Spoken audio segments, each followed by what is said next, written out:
بسم اللہ الرحمن الرحیم نحمده ونصلی علی رسوله الکریم اما بعد فاعوذ باللہ من الشیطان الرجیم بسم اللہ الرحمن الرحیم کل من علیہا فان ویبقى وجہ ربک ذو الجلال والاکرام صدق اللہ مولانا العظیم۔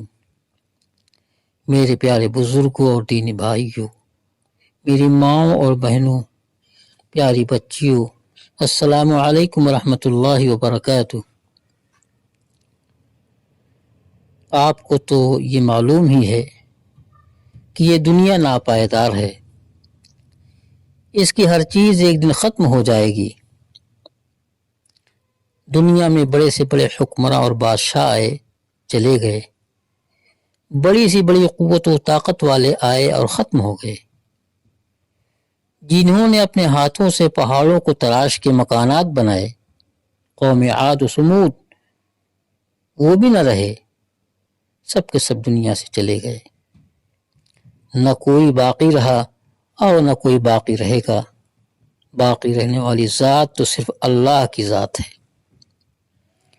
نہ رہا سکندر ذی حشم، نہ رہا دارا نہ اور جم، جو بنا گیا تھا یہاں ارم، تہے خاک اس کا نشان نہیں۔ حضرت خواجہ عزیز الحسن مجذوب رحمۃ اللہ علیہ، جو حضرت تھانوی رحمۃ اللہ علیہ کے خلیفہ ارشد ہیں، آپ نے کیا خوب ارشاد فرمایا ہے: ملے خاک میں اہل شاں کیسے کیسے، مکی ہو گئے لا مکاں کیسے کیسے، ہوئے نامور بے نشاں کیسے کیسے، زمیں کھا گئی نوجواں کیسے کیسے، جگہ جی لگانے کی دنیا نہیں ہے، یہ عبرت کی جا ہے تماشا نہیں ہے۔ میرے بزرگوں، میری ماؤں اور بہنوں، دنیا اور اس کی سب چمک دمک محض عارضی ہے۔ انسان کی زندگی میں اگر کوئی نعمت میسر آ جائے تو کوئی گارنٹی نہیں کہ وہ آخری دم تک باقی بھی رہے گی۔ مال، صحت، عزت اور عافیت کے اعتبار سے لوگوں کے حالات بدلتے رہتے ہیں، لہذا دنیا کی بڑی سی بڑی کہی جانے والی نعمت بھی ناپائیدار ہے، اور اس سے نفع حاصل کرنے کا سلسلہ یقیناً ختم ہو جانے والا ہے۔ اگر زندگی میں ختم نہ ہوا تو مرنے کے بعد یقیناً ختم ہو جائے گا۔ مرنے کے بعد نہ بیوی بیوی رہے گی، نہ مال مال رہے گا، نہ جائیداد اور کھیتی باڑی ساتھ ہوگی، ان سب اشیاء کا ساتھ چھوٹ جائے گا۔ اس لیے قرآن و حدیث میں انسانوں کو ہدایات دی گئی ہیں کہ وہ دنیا کی زیب و زینت کو مقصود نہ بنائیں، بلکہ اس کے مقابلے میں آخرت کی لازوال نعمتیں حاصل کرنے کی جدوجہد اور فکر میں لگ جائیں۔ قرآن کریم میں اللہ تعالیٰ ارشاد فرماتے ہیں: زُيِّنَ لِلنَّاسِ حُبُّ الشَّهَوَاتِ مِنَ النِّسَاءِ وَالْبَنِينَ وَالْقَنَاطِيرِ الْمُقَنطَرَةِ مِنَ الذَّهَبِ وَالْفِضَّةِ وَالْخَيْلِ الْمُسَوَّمَةِ وَالْأَنْعَامِ وَالْحَرْثِ ذَلِكَ مَتَاعُ الْحَيَاةِ الدُّنْيَا وَاللَّهُ عِندَهُ حُسْنُ الْمَآبِ قُلْ أَنُبِّئُكُم بِخَيْرٍ مِّن ذَلِكُمْ لِلَّذِينَ اتَّقَوْا عِندَ رَبِّهِمْ جَنَّاتٌ تَجْرِي مِن تَحْتِهَا الْأَنْهَارُ خَالِدِينَ فِيهَا وَأَزْوَاجٌ مُطَهَّرَةٌ وَرِضْوَانٌ مِّنَ اللَّهِ وَاللَّهُ بَصِيرٌ بِالْعِبَادِ۔ حق تعالیٰ نے اس آیت کریمہ میں ارشاد فرمایا کہ لوگوں کے دل تو خواہشات کی چیزوں سے فریفتہ ہو گئے ہیں، ان کے دلوں میں عورتوں، بیٹوں، مال و اسباب، سونے چاندی، جانور مویشی اور کھیتی باڑی کی محبت آ گئی ہے۔ یہ ساری کی ساری چیزیں دنیا کے ساز و سامان ہیں جو یقیناً ایک دن ختم ہو جائیں گے۔ اے نبی صلی اللہ علیہ وسلم، آپ لوگوں سے فرما دیں، کیا میں تمہیں اس سے بہتر چیزیں نہ بتا دوں؟ یاد رکھو، جو اللہ سے ڈرتے ہیں، جو متقی و پرہیزگار ہیں، ان کے لیے آخرت میں ایسی جنت ہے جس کے نیچے نہریں بہتی ہوں گی، وہ لوگ اس میں ہمیشہ ہمیشہ رہیں گے، اور اس جنت میں پاکیزہ بیویاں ملیں گی، اور سب سے بڑی قیمتی چیز اس جنت میں جو انہیں میسر ہوگی وہ اللہ پاک کی خوشنودی اور رضامندی ہوگی۔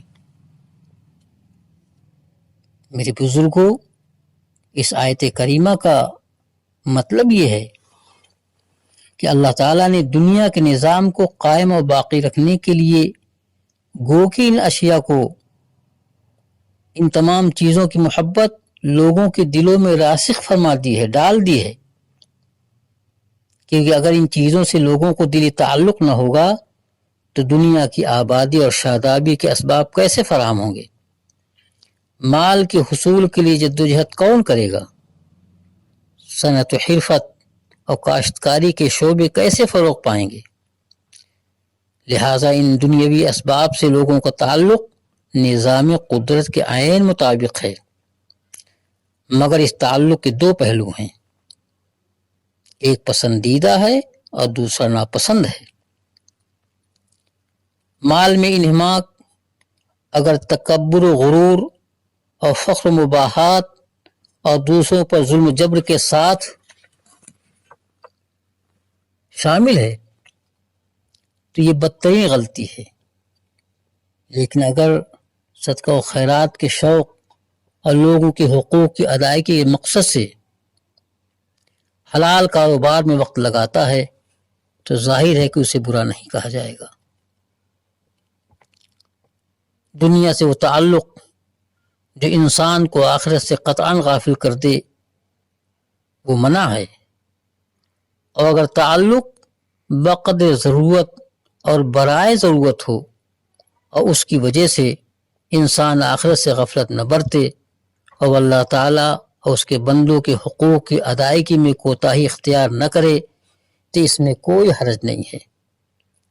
لہذا انسان کو کبھی بھی دنیا کے اندر اپنے کو ایسا منہمک نہیں کرنا چاہیے کہ آخرت اس کی نظر سے اوجھل ہو جائے اور بس دنیا اور اس کی لذتوں میں مدہوش ہو کر رہ جائے۔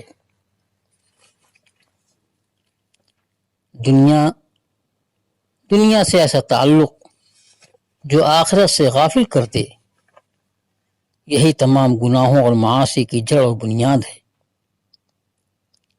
آپ صلی اللہ علیہ وسلم نے ارشاد فرمایا ہے، حب الدنیا رأس کل خطیہ، دنیا کی محبت ہر برائی کی بنیاد ہے۔ غور کرنے سے یہ بات بآسانی سمجھ میں آتی ہے کہ دنیا میں جو شخص بھی گناہ کرتا ہے اس کا اصل محرک دنیا سے تعلق ہی ہوتا ہے۔ مثلاً کسی کا مال ناجائز طور پر حاصل کرے، یا لہو و لعب میں مبتلا ہو، یا بدکاری اور حرام کاری کے راستے پر چلے، یہ سب چیزیں دنیا سے محبت ہی کی وجہ سے سامنے آتی ہیں۔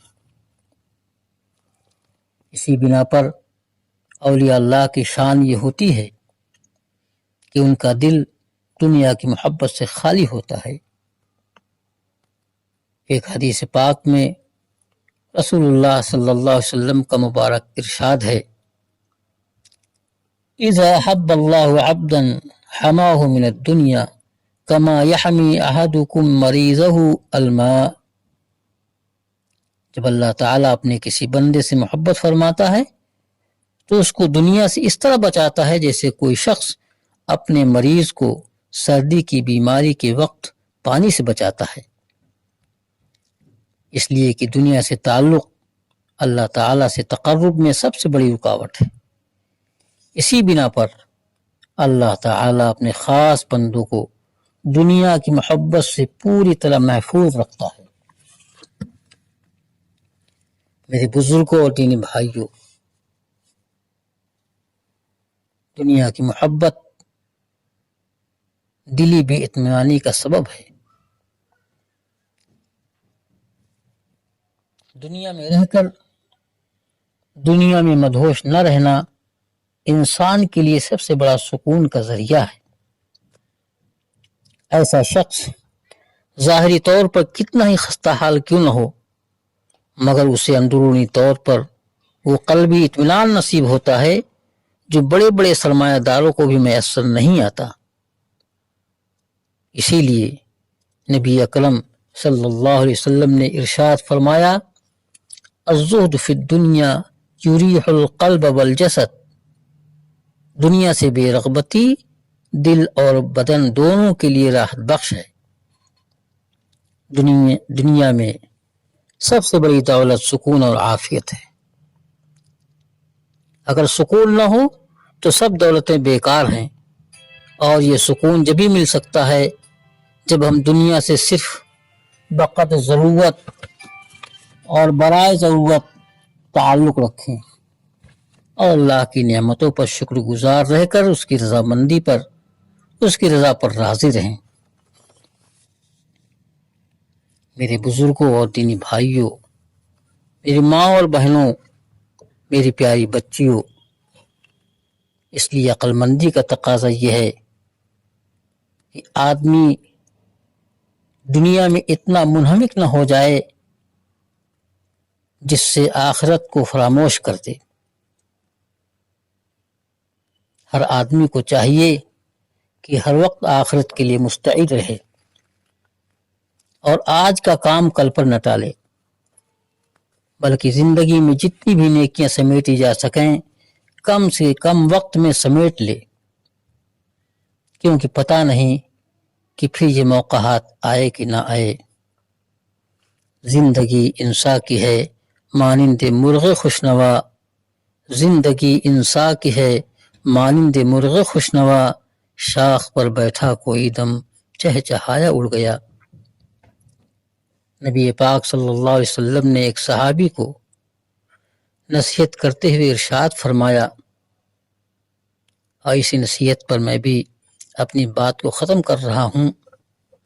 آپ نے ارشاد فرمایا، اغتنم خمسا قبل خمس، شبابک قبل حرمک، وصحتک قبل سقمک، وغناک قبل فقرک، وفراغک قبل شغلک، وحیاتک قبل موتک۔ آپ نے فرمایا، 5 باتوں کو 5 باتوں سے پہلے غنیمت سمجھو۔ نمبر 1، جوانی کو بڑھاپے سے پہلے۔ نمبر 2، صحت کو بیماری سے پہلے۔ نمبر 3، مالداری کو فقر فاقہ سے پہلے۔ نمبر 4، فرصت کے لمحات کو مشغولیت سے پہلے۔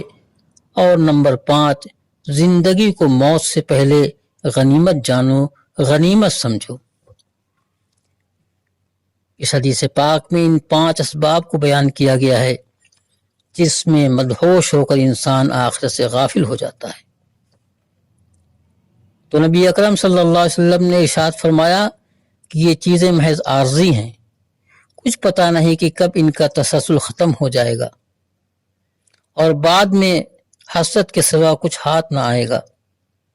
لوگ عام طور پر جوانی کے زمانے کو کھیل کود اور تفریحات میں ضائع کر دیتے ہیں، حالانکہ یہ اتنا قیمتی زمانہ ہے کہ اس میں عبادت کا ثواب بڑھاپے کی عبادت سے کہیں زیادہ ہے۔ ایک حدیث قدسی میں اللہ تعالی عبادت گزار متقی جوان سے خطاب کر کے فرماتا ہے، تیرا مقام میری نظر میں بعض فرشتوں کے برابر ہے۔ اور ایک روایت میں ہے کہ جو نوجوان دنیا کی لذتوں اور لہو و لعب کو محض رضائے خداوندی کے لیے چھوڑ دے تو اللہ تعالیٰ اس کو 72 صدیقین کے برابر اجر عطا فرماتا ہے۔ عبادت گزار جوان کو میدان محشر میں اللہ تعالیٰ اپنے عرش کے سائے میں جگہ عطا فرمائے گا۔ غزے کی میرے بزرگوں اور دینی بھائیوں، اپنی عمر کے قیمتی ان اوقات کو غفلت میں ضائع نہ فرمائیں۔ اگر یہ قیمتی وقت ضائع ہو گیا تو ہمارے لیے پچھتانے کے علاوہ اور کوئی چارہ کار نہیں ہوگا۔ دنیا کی انہماک سے ہٹ کر ہم آخرت کی فکر میں لگ جائیں، ہم غفلت نہ برتیں بلکہ پوری مستعدی کے ساتھ آخرت کی تیاری کرتے رہیں۔ آخرت جو ہمیشہ ہمیش رہنے والی جگہ ہے، اگر کوئی شخص دنیا میں رغبت تو دکھائے، آخرت کی فکر نہ کرے تو اس سے زیادہ ناسمجھ انسان کوئی نہیں ہو سکتا۔ اللہ تعالی محض اپنے فضل و کرم سے ہمیں فکر آخرت کی دولت سے سرفراز فرمائے، آمین۔ وآخر دعوانا الحمد للہ رب العالمین۔